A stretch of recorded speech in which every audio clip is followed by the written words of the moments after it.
Every student and engaged learner is based on our core belief that every child can learn, not just in school, but for the rest of his life. As educators, we want to nurture engaged learners who are motivated, enjoy learning, and go on to fulfill their potential. There are 3 key areas that we will work on to continue to make every student an engaged learner. Ignite the joy of learning, provide learning support where necessary, and design multiple pathways to suit different learning styles. First, ignite the love of learning. As the French philosopher Simone Weil said, the joy of learning is as indispensable in study as breathing is to running. It is easy to speak of the joy of learning. In practice, learning can be hard because it requires effort. Like a baby learning to walk, he must stumble, pick himself up, and try again and again. Adults need to provide support, but not so much that we stop the baby from trying. The joy comes from trying, from a sense, I can do it. From having a sense of mastery, from having an almost eureka moment, I have done it. It is a joy that comes from overcoming challenges after trying once, twice, 3 times, or whatever it takes. Small successes can build on one another, then enhance a child's sense of curiosity and sense of wonder. I firmly believe that this sense of wonder, this perseverance, this sense of mastery, that will make each of us a lifelong learner. We must therefore help every child build confidence as he progresses through more and more difficult tasks. Because each child progresses at a different rate, we must have multiple pathways for them to make progress. At every stage, we must have the right amount of challenge relative to the ability of the child, not so much as to overwhelm and not so little as to bore. Getting this balance right is very difficult. Adults need to be affirming, but affirm the right things. Many psychological studies have shown if we affirm by praising the child for being smart, the child stops trying as he fears that failure will make him look stupid. But if we affirm his effort, the child will go on to try harder tasks. But notice how often as adults, we speak of smart kids, not spunky kids. We must also know when not to interfere. For if we handhold and spoon-feed, we destroy the spirit of inquiry and independent learning. We must therefore start right and start young. A good preschool education, especially in the kindergarten years, provides the foundation for learning. Rather than schoolify preschool, we must focus on what would be relevant to teach at that stage. Education is a lifelong journey, not a sprint.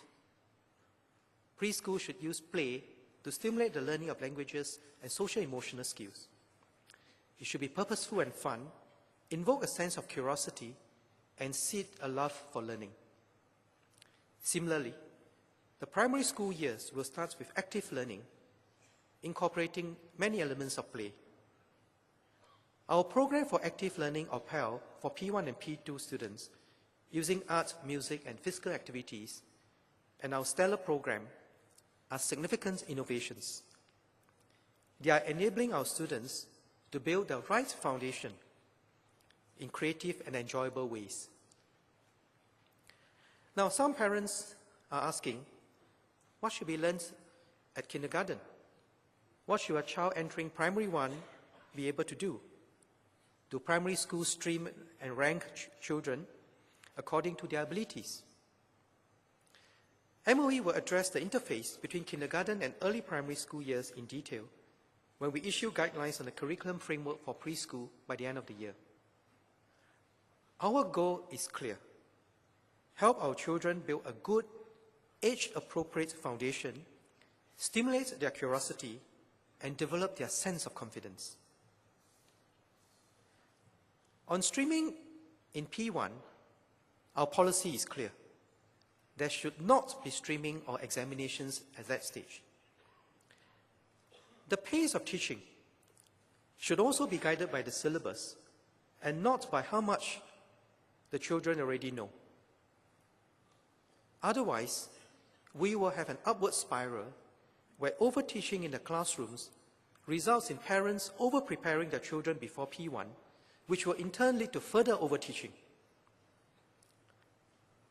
If there are children who know the material ahead of what is expected, we should let them buddy others so that they can learn to empathize and share. More generally, across all levels, we will continue to help our students become engaged learners through different pedagogical approaches, such as inquiry-based and field-based learning. Outside of the classroom, they will also be engaged through the CCAs. I hope many will come to appreciate the joy of learning. The second way to ensure every learner is an engaged learner is to provide the right learning support. Learning support is particularly important for those who come from less advantaged backgrounds. The support must start early, which is why we must invest more in preschool. It must continue in our primary schools. We need to identify those who need our help early so that the child does not fall so far behind and become discouraged. Our learning support program for English language and mathematics and our school-based remediation for dyslexia are progressing well. We'll build on this to help more learners and look into better ways of identifying students with other special needs and work closely with SPED schools to complement each other. In our primary schools, we now have 64 student care centers, and we hope to have an additional 20 by the end of next year. These school-based centers are providing good support. We have also strengthened support for students from low-income backgrounds by enhancing MOE's financial assistance scheme and our IHL bursaries. But more can be done. A group that we are particularly concerned with are those who are not making sufficient progress. We are reviewing how we can better support them so that even more among them can go on to post-secondary education. Third, for every student to be an engaged learner, we need to cater to their diverse interests and learning needs through multiple pathways and options with different modes of learning. To cite a few examples, for more hands-on learning, our first specialized school for normal technical students will start next year.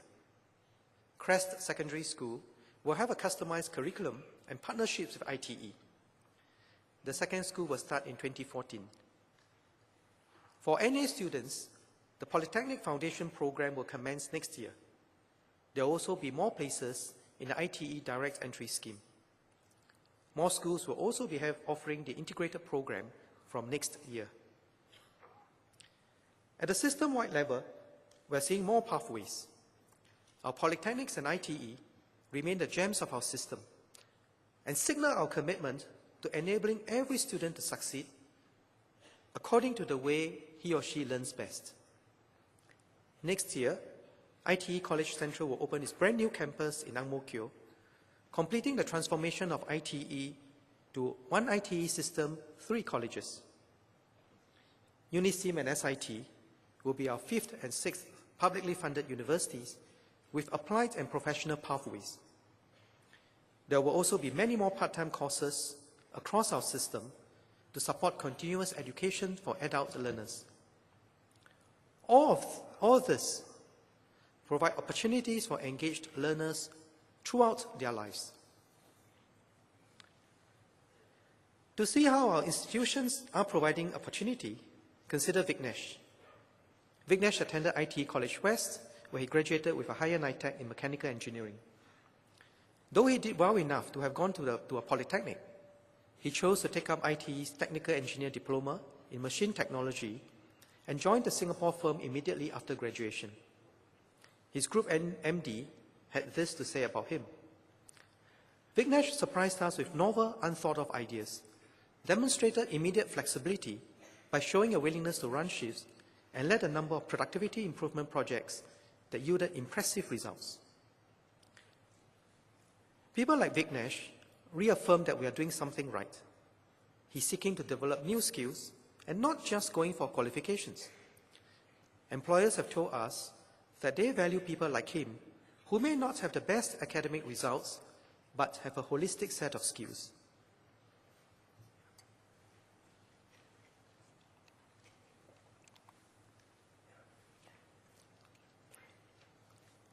The most critical part and a test of every student and engaged learner is how committed a student is in developing the values and character that will enable him to succeed in life and contribute to others. Knowledge and skills can become outdated, but a mature social-emotional core, deep values, and strength of character will enable our children to continue to thrive as they grow. It is not cognitive skills alone, but character traits of grit, determination, persistence, empathy, graciousness, a sense of responsibility that will enable our kids to succeed. A strong sense of citizenship will drive them to come together to write the next chapters of the Singapore story. That is why we must sustain our efforts in CCE. As I mentioned last year, CCE is going to be the hardest subject to teach. It requires conviction. Every teacher in every school needs to take it seriously. In the past year, we worked with 8 schools to prototype different ways of delivering CCE. I'm heartened by what I've seen and heard so far, and would like to thank these 8 schools. In one school, Punggol Secondary, teachers planned lessons to enable students to put values in action in real-life situations. Students progressed through different levels in situations involving the school, the larger community, the nation, and the world. Sec 4 and 5 students mentor younger students. Because these were real situations with real people and real consequences, students learned how to see from different perspectives and make responsible decisions. Besides these 8 schools, many more have started innovative practices on their own. I visited Yuanqing Secondary School recently and was impressed by how they take a whole school approach to inculcate values and character. Once a term, the school involves all students in making decisions on a range of issues relating to their school experience. This is a structured process facilitated by student leaders. They discuss, for instance, the rules for bringing and using mobile phones and behavioral indicators for their school values. Telok Kurau Primary, for instance, uses its school mascot, Richie, the bear, to highlight and profile positive values among its students. Let's take a look.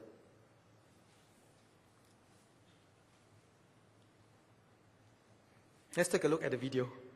You're going to have a special guest. Will it be Richie?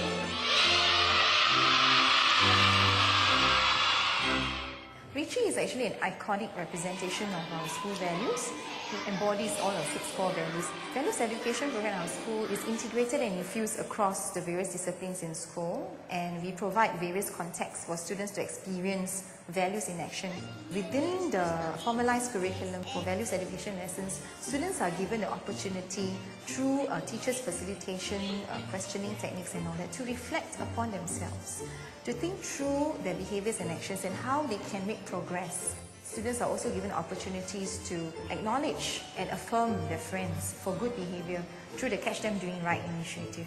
And this has given students a platform to understand the importance of behaving well, to highlight students with positive characteristics. It gives them the motivation to continue to behave well and to continue to understand that how we celebrate as a school in terms of good character.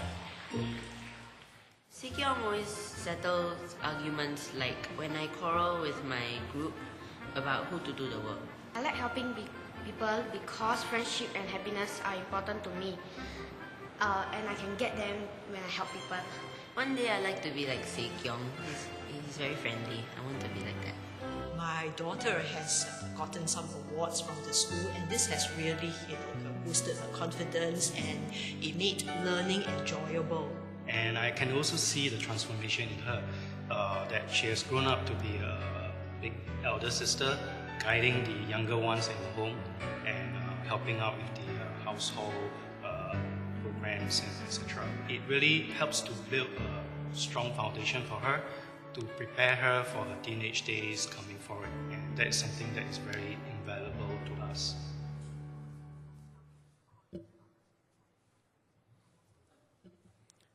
So I'm glad that within just a year, so many schools have made significant progress to deliver CCE, building on what you have been doing, and you're doing it in meaningful and engaging ways.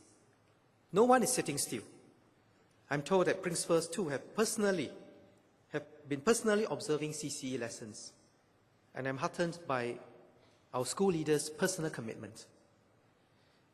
MOE is now consolidating the inputs from our schools, and the new CCE curriculum will be implemented from 2014 onwards. We'll announce details of this later. The next phase of our CCE efforts will also include parents, as they are critical partners. When I visited Temasek Secondary School, I learned that its Secondary 1 students practice home CIP. Students have to do household chores and get their parents to sign off. This is an interesting point because many parents I've met asked me, "So Minister, what has changed?" I'm not sensing any change. I think if you do this, all parents will know that things have changed. I also discovered that students learn empathy through circle sharing, where they bring items that are meaningful with them about their family to share with the group.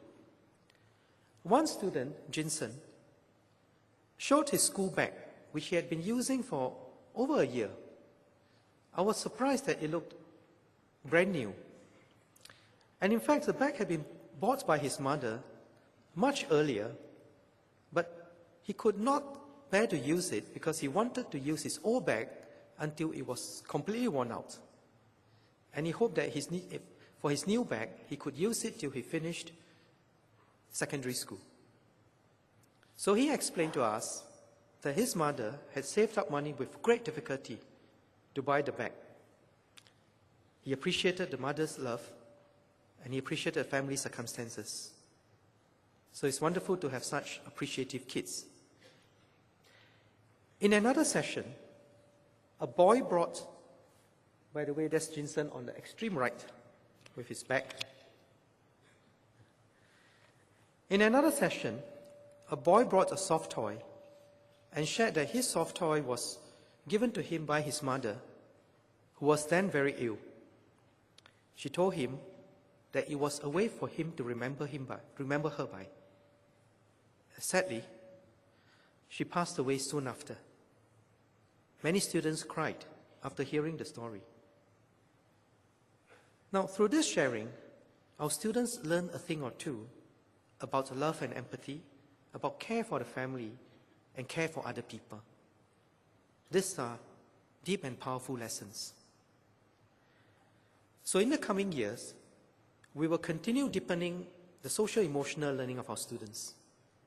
The more our students learn about empathy and concern for others, the better they can appreciate not just others, but they themselves. Many adolescents in particular go through a tumultuous period in their teenage years. They are at a threshold between childhood and adulthood. And through stronger pastoral care and educational and career guidance, we can help them navigate this difficult journey and find a way forward.